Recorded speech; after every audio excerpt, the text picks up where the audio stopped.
साथ मेनका चौधरी। ज्ञानवापी परिसर की बात, ज्ञानवापी परिसर के एएसआई सर्वे की रिपोर्ट का एक और पेज सामने आया जिसमें शिला पर राम लिखा है। एएसआई रिपोर्ट में शिलालेख को आधुनिक काल का बताया गया। लगभग 300 साल पुराना शिलालेख है। तहखाना नंबर 2 में यह शिलालेख मिला है जिसकी ऊंचाई 15.5 सेंटीमीटर और चौड़ाई 9 सेंटीमीटर बताई जा रही है। ज्ञानवापी केस से ये देखिए राम लिखा है ये शिलालेख जो कि 2 नंबर तहखाने से मिला है जिस पर राम अंकित है। मार्बल के पत्थर पर राम लिखा है। 300 साल पुराना बताया जा रहा है ये शिलालेख। तहखाना नंबर 2 में ये शिलालेख मिला है। ज्ञानवापी परिसर के हर एक कोने का सर्वे हुआ है। सिर्फ सील्ड एरिया को छोड़कर बाकी सभी हिस्सों का वैज्ञानिक सर्वे हुआ जिस पर एएसआई ने अपनी रिपोर्ट दाखिल की। वो रिपोर्ट दोनों पक्षों को कल सौंप दी गई और रिपोर्ट के आधार पर एक एक साक्ष्य जो सामने आ रहे हैं वो न्यूज 18 आपको दिखा रहा है। न्यूज 18 के पास एक्सक्लूसिव तस्वीरें हैं जो रिपोर्ट के अंदर दर्ज की गई हैं। ये तस्वीरें हम आपको दिखा रहे हैं।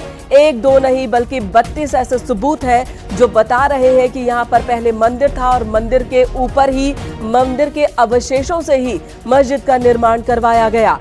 एक टुकड़ा जिस पर राम अंकित है, कई सारे टुकड़े मिले हैं ऐसे जो कि अवशेष हैं हिंदू मंदिरों के जिन पर देवनागरी में, संस्कृत में, साथ ही तेलुगु भाषा में अलग अलग श्लोक लिखे हुए हैं, कई बातें लिखी हुई है। मौजूदा स्ट्रक्चर से पहले हिंदू मंदिर था, ये इस रिपोर्ट में साफ साफ है। 17वीं शताब्दी में तोड़ दिया गया था। ये भी इस रिपोर्ट के आधार पर आप कह सकते हैं कि 17वीं शताब्दी में मंदिर के ऊपर मस्जिद का निर्माण करवाया गया। उपेंद्र द्विवेदी हमारे सहयोगी इस वक्त हमारे साथ मौजूद है। उपेंद्र, ये तस्वीरें हम दिखा रहे हैं, एक शिलालेख जिस पर राम साफ साफ नजर आ रहा है, 300 साल पुराना बताया जा रहा है। इसके बारे में और विस्तार से बताएं। देखिए, ये शिलालेख है और ये बड़ा प्रमाण है। ऐसे 32 शिलालेख मिले हैं जिस पर साफ तौर पर वो मंदिर की पुष्टि करते हैं, प्रमाणित करते हैं और एएसआई ने इसीलिए सर्वे पर उन शिलालेखों का जिक्र किया है। 32 शिलालेख ऐसे हैं। खास बात यह है कि एएसआई ने अपनी रिपोर्ट में यह भी कहा है कि इन्हीं शिलालेखों का इस्तेमाल किया गया मंदिर को करके मस्जिद बनाने में।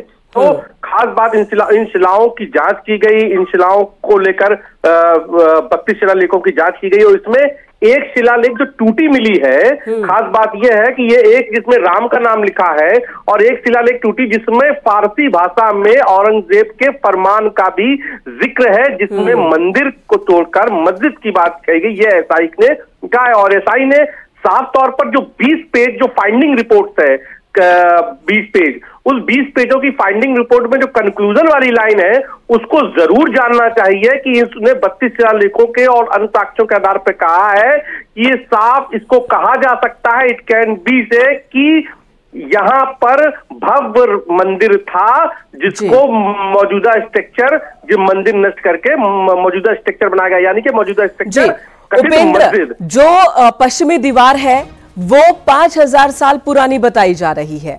जो एएसआई की रिपोर्ट है उसके अनुसार कई अवशेष है मंदिर के जो 1700 साल पुराने बताए जा रहे हैं और ये राम मंदिर, राम जो लिखा हुआ है जो शिलालेख है ये 300 साल पुराना बताया जा रहा है।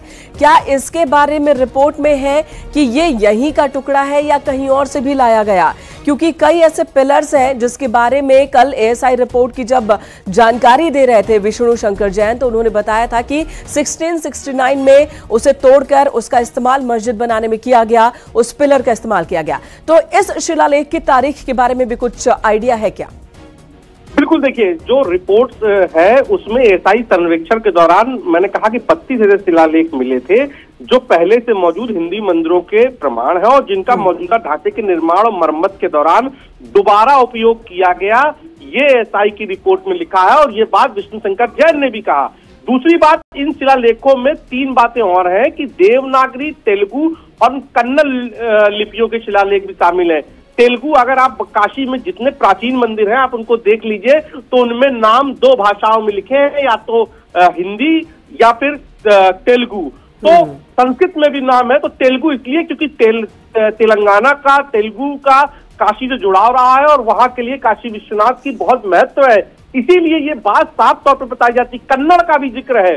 तो इसके अलावा संरचना में पहले से जो शिलालेखों के पुनः उपयोग से पता चलता है, एसआई ने लिखा है कि संरचना में पहले के शिलालेखों के पुनः उपयोग से पता चलता है कि पहले की संरचनाओं को नष्ट कर दिया गया था और उनके हिस्सों को मौजूदा संरचना के निर्माण में प्रयोग किया गया। बिल्कुल उपेंद्र एक एक कर वो सभी तस्वीर न्यूज 18 भी दिखा रहा है अपने दर्शकों को।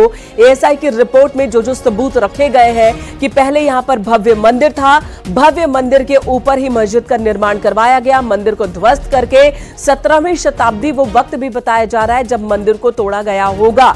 धन्यवाद आपका उपेंद्र इस वक्त पूरी जानकारी देने के लिए।